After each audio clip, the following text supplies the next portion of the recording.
Welcome back to the Cleveland Baseball Talk podcast. I'm Joe Noga, joined by Paul Hoynes. Hoynesy, the Guardians keep rolling. It's another good day at the ballpark on Tuesday. 6-3 final, their second straight win against Baltimore, third in a row. Just once again, Jose Ramirez in the first inning sparks the offense with a home run. What'd you like from last night's 6-3 win at Progressive Field? It's just a good offensive showing, Joe.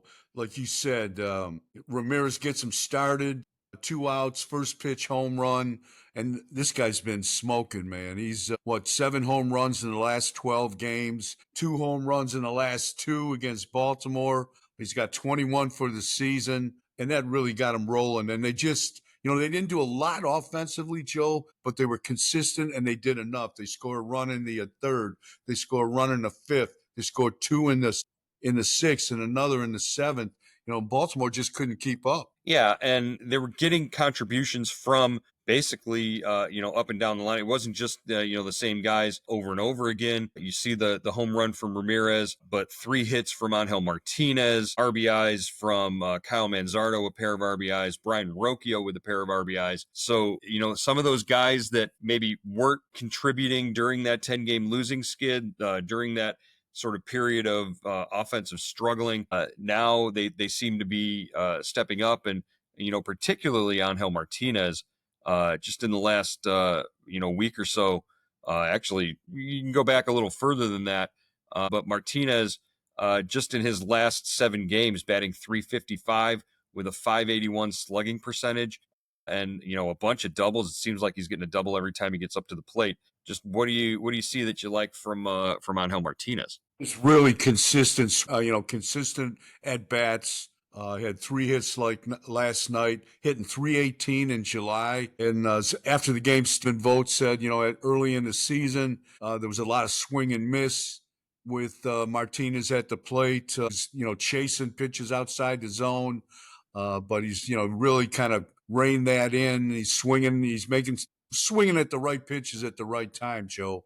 And wherever you hit this guy, he's dangerous. But at the top of that order, between Kwan and Ramirez, he may have found a home there. Switch hitter, especially from the left side. Yeah, the athleticism, the ability to run and make plays definitely helps there. Stephen Vogt also talked about Angel Martinez improvement from the left side of the plate. He knows that I think he's a natural right-handed swing, but as a switch hitter, you're always kind of worried about that other side, and he's really made some improvements, made some strides. The other night, I believe against Oakland, he had a base hit from the left side, and Vogt called that, one of the prettiest swings he's seen him take from the left side of the plate. How much work has to go into a major league or a switch hitter working on one side of the plate where you might be struggling a little more? Yeah, it is. It is really a hard job. I remember Eddie Murray, Hall of Famer Eddie Murray, talking about switch hitting. And he said, once you get the right side under control, you're struggling from the left side. So it's a constant battle to keep them both, at major league efficiency. And, every switch hitter goes through it. I'm talking to Martinez. I asked him when he started switch hitting. He couldn't even remember when he started switch hitting. That's because, his dad made him switch hit when he was a little kid. So he's been at this for a while. Yeah, and having sort of that influence, Sandy Martinez, the major leaguer, as your dad, Sandy Martinez knew if his kid could hit from both sides of the plate, his kid would play every day. So that's really what's kind of happening here. Stephen Vogt even said so. He said it's getting harder to keep him out of the lineup or find reasons to not have him in the lineup. He's pretty much playing every day, except for the natural breaks that you need to give your body some rest. I think, Vogt has said it's just hard to keep this kid out of the lineup. And he's playing really good and really a solid defensive center field. He made some nice plays the last couple games here. And, this is a converted infielder, and, it's getting harder and harder to tell that. He's making fewer and fewer mistakes.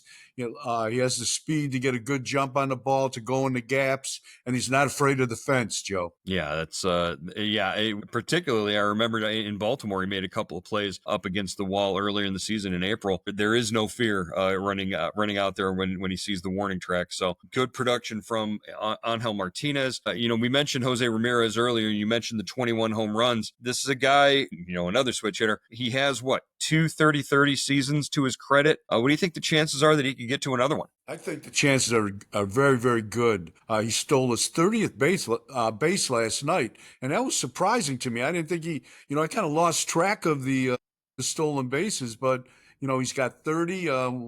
He's got 2.5 months to reach 30 home runs. I think it's well within his reach if he stays healthy and he stays hot, and the rest of the lineup, you know, keeps hitting around him, so they can't really, intentionally walk him too much and pitch around him. And right now, major league leaders in stolen bases, Jose Caballero from Tampa Bay, who, that guy is faster than fast. I don't think I've seen a guy as fast in baseball as Jose Caballero. He's got 32. O'Neal Cruz, who can hit the ball a mile as well, but he's got 31 for Pittsburgh. And then Jose Ramirez and Chandler Simpson of Tampa Bay are both tied right there at 30. And that's the entire major league. So, it's not out of the realm of possibilities that Jose Ramirez, he could lead the majors in steals this year. Yeah, he's got a chance, Joe. He's running really aggressively. Supposedly, he's got a bad right ankle, but when he's running the bases, it doesn't look like anything is slowing him down. It looks like the Baskerville Hounds are chasing him when he's running the bases, man. Well, I'll tell you, he ran down the line. It was a ground ball the other night. I think it was Monday night, where it was going to be a close play at first base, and you could tell he kind of wanted it and was pushing down the first baseline. And I saw him. There was a burst there, and so Yeah. maybe those 4 days off. And he made the play real close at first. He was still out, but maybe those 4 days off during the All-Star break really did help him and did reset him. In a good path health wise. Yeah, he said that after the game last night, that it was good to get the 4 days rest. I know he took some heat from in the Dominican Republic, and a lot of the fans had voted for him to start the All-Star game that he didn't play. But the end result is looking pretty good coming out of the All-Star break. Yeah, and coming out of the All-Star break, the results have been pretty good for these Guardians, particularly the rotation. Joey Cantillo again last night, sort of passing the baton on from guys like Gavin Williams, Tanner Bybee, who've gone deeper into games. But Cantillo was pretty good. Threw 95 pitches, walked 4 guys, but struck out 5, and gave the Guardians a chance to win. Yeah, open with 4 scoreless innings, got into a bit of a jam in the 5th, but really showed, I thought, some maturity in pitching his way out of that jam and only allowing 1 run. He took a great double play by Brian Rocchio. Schneeman and Schneeman and Rocchio. yeah, Schneeman and Rocchio, excuse me, against Jacob Stallings to get out of that inning with the run scoring. But I don't think he would have got out of that inning, Joe. Maybe last year. I think he showed some maturity there. They load the bases on 2 infield singles and a walk with nobody out. He gets the double play, and then he retires Jackson Holiday to get out of the inning with only 1 run. So it was a big step forward. Unfortunately, cost them a lot of pitches, and they had to go to the bullpen after the 5th inning. Yeah, and what the 4 walks and the 5 strikeouts sort of tells me is that sort of along the lines of what Tanner Bybee was saying, Joey Cantillo's in that spot that Tanner Bybee was in maybe a year and a half ago, where you make it up to the major leagues as a high strikeout pitcher, and you need to develop your out pitch that sort of gets you from 0-2 to a ground out or a pop up, as opposed to getting the count to 3-2 and then walking a guy or striking him out. Joey Cantillo's in that part of his development right now. Once we see him sort of utilize one of his pitch mix, and we know that his stuff is as good as anybody's. Individually, his curveball and his slider are really, really good, or his changeup. It's his changeup and his curveball that are really good. I just think that you're looking at a guy who could be a cornerstone for the rotation if he's given the opportunity and the time to develop. Yeah, good point. Earlier, I think last week, Carl Willis and Vogt were talking about Cantillo, and they said all this guy has to do is throw it over the white, throw it over the white part of the plate. His movement is so good that he's going to strike people out. He's going to, get strikes that way. And it reminded me, Joe, I hadn't heard anybody talk like that until, since Fausto Carmona. And, Oh wow, Fausto Carmona, a.k.a. I forget what Roberto Hernandez. Roberto Hernandez. Yeah, uh, he was a guy that Victor Martinez was a catcher, and Victor Martinez used to say, "I just set up right behind the plate, tell him to throw it right over the middle of the plate because if he does, no one can hit it because he had that splitter and so many other pitches." That there are some guys that you can just aim at the middle of the plate and your movement will save you. And Cantillo is apparently one of those guys. Yeah, and another guy like that, Charlie Nagy, didn't necessarily blow you away, but the stuff was so good. All he had to do was not nibble, and he would be effective as well. Talk about the Guardians and where they are now. What this hot streak has done for them. They've won 10 of their last 12, and they've at pretty much the right time because the Tigers are struggling, losing 2 out of their last 10, or losing 8 out of their last 10. Yeah, they have made up some ground, Joe. I don't know if it's too little, too late, but when when that losing streak started in June, the 10-game losing streak, they were 15 and a half games out when they lost their 10th straight. Now they've cut that lead to 9 games. They're in second place in the AL Central, so they're making a move, Joe. I mean, the they don't play the Tigers for a while in head to head. They're making their presence felt. They're back in the race, and in the wild card, they're 2.5 out behind Boston. The Red Sox are in that third wild card spot. They're 6-4 in their last 10, but they've lost 2 straight. So the opening is there. If they keep playing like this, they're really going to put some heat on A, the Tigers, and B, whoever is in that last wild card spot. Yeah, and we talked about how this series against Baltimore was going to be one that sort of, I don't want to say necessarily make or break, but they could make a move necessarily, and that's what they're doing. Tampa and Texas between them and Boston for that wild card. But, it's what they're doing offensively, scoring 75 runs in their last, 5 games, averaging 6.3 runs a game. Whereas, in that 10-game losing streak, they were averaging 1.5 runs a game. But it's what their starters have done really in the last 12 games that's been impressive. The rotation, Joe. I mean, wins have been devalued, for years in Major League Baseball.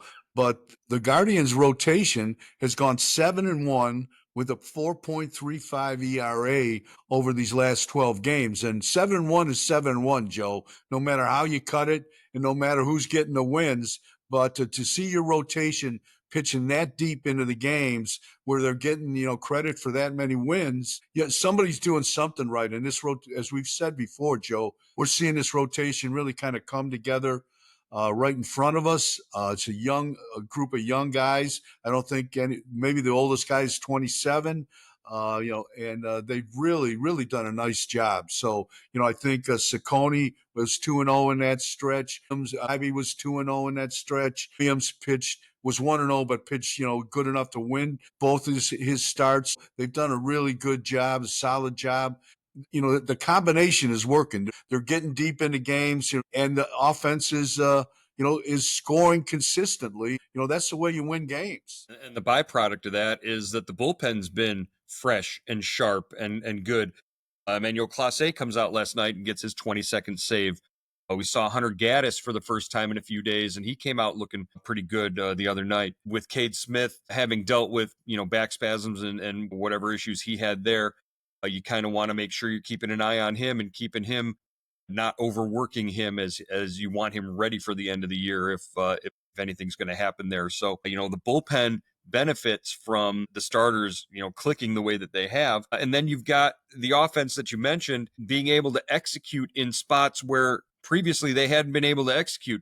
We saw Brian Rocchio execute a safety squeeze in the 7th inning, situational hitting, stuff that Stephen Vogt's been harping on, for the last month and a half or so. Rocchio gets it done there. Whereas on Sunday, they had the same almost situation with Austin Hedges at the plate, and they couldn't get the safety squeeze executed. Yeah, the safety squeeze is Stephen Vogt's like favorite play, I think. How many times did they pull it off last year? I mean, David Fry did it in the ALDS, right? Against Yeah, the yeah. Tigers. I mean, he loves that play. And unfortunately, in the early part of the season, they were not executing that. But yes, last night was perfection. Rocchio gets the ball down, Jones reads it perfectly, scores, and they get a run. And just it's real. I like the mechanics of this game. That play. Vogt said the runner from third can't leave until he sees the ball going on a downward trajectory. You've got to make the first baseman come in or the third baseman come in and get the ball, and then you go. It's not a suicide squeeze. And like you said, Joe, on Sunday, Kurtz, Oakland's fine rookie first baseman, was what ruined that play with a great play at the plate to get Rodriguez. And Vogt said that's the first time they've had an out recorded on that play against them. Wow. Yeah. And what's so great about that safety squeeze play is the helplessness that it leaves the defenders, feeling afterwards. It's like, there's the runners at first base and the runs come across the plate and you're standing there holding the ball like, what the hell just happened? So it's a helpless feeling if you're the defense on that play, and it's worked. Yeah, Vogt has said time and time again, if you do it right, there's no defense for it. You can't stop it. Yeah, well, and Nick Kurtz showed that you have to go Superman and pretty much lay out with a bare hand to make it work. Doesn't hurt that Jonathan Rodriguez might not be the most fleet of foot trying to slide home on that play, but last night it worked with Brian Rocchio, and we'll probably see a lot more of it moving forward with Stephen Vogt. All right, Hoynes, this is the time of year when the national reporters, the guys who have agents who are tied to players' agents, and they hear things and they start mentioning possible trade rumors as we're getting within that 10-day window before the trade deadline. We saw John Heyman just recently today tweeting about Stephen Kwan, Emmanuel Clase, and Cade Smith, all guys who you pretty much think are off the table, off limits as trade possibilities. It's not a completely far-fetched scenario. Stephen Kwan hasn't really shown any indication that he wants to sign a long-term contract here yet, but we don't know how far talks have even progressed in that. What do you, when you hear rumors and talk about Stephen Kwan trade possibilities, what's your first reaction, and what do you think that sort of talk comes? Where do you think that comes from? I think just people are putting two and two together. They're on the outside of the organization looking in, like they know that Quan hasn't signed a multi-year an extension. They know Cleveland's history when it comes to moving players that get close to free agency. That's a fact of life. So I think it's an easy equation to make, an easy result to reach, but it doesn't necessarily mean they're going to trade Stephen Kwan. I think he's a solid part of this ball club. Yes, he has a bad wrist. It's affected his offense. He's still playing a Gold Glove caliber left field. He threw a guy out last night at the plate. So, not at the plate, at second base. He leads the league in nine assists, outfield assists. I just think this is a guy that's a homegrown guy, and sure they'll listen to calls and they'll take calls on him, but it would take you're going to have to take a steam shovel to get him out of Cleveland, I would think. All right, now here's my opinion on these things. I think it's all the New York media, the national guys. They see Stephen Kwan. They can only picture him in Yankee pinstripes, and they want to put that out there in the universe and hoping that it sticks and that it happens, so that later on they can come back and say, "See that we influenced this, or we said this was going to happen and it did." I don't know. It's that whole New York bias, that whole big market sort of feeling that they can get any player they want, and that, to me, that's just gross. I don't even want to think about it. Stephen Kwan's a Cleveland Guardian. He's always been a Cleveland Guardian. I think we'll wait until he becomes a free agent before we start deciding where his next team is going to be. Scale of 1 to 10.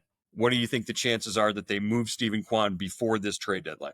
I think I think it's very low. I'd say two, Joe. I'd say two that they trade Quan. I can't see that happening, especially if they're playing well. I mean, they've had problems in the outfield all year. Why make a hole? Create a hole when you really don't have to. I'm going -5. That's it. There's just no chance. All right, Hoynesy, that's going to wrap up today's edition of the Cleveland Baseball Talk podcast.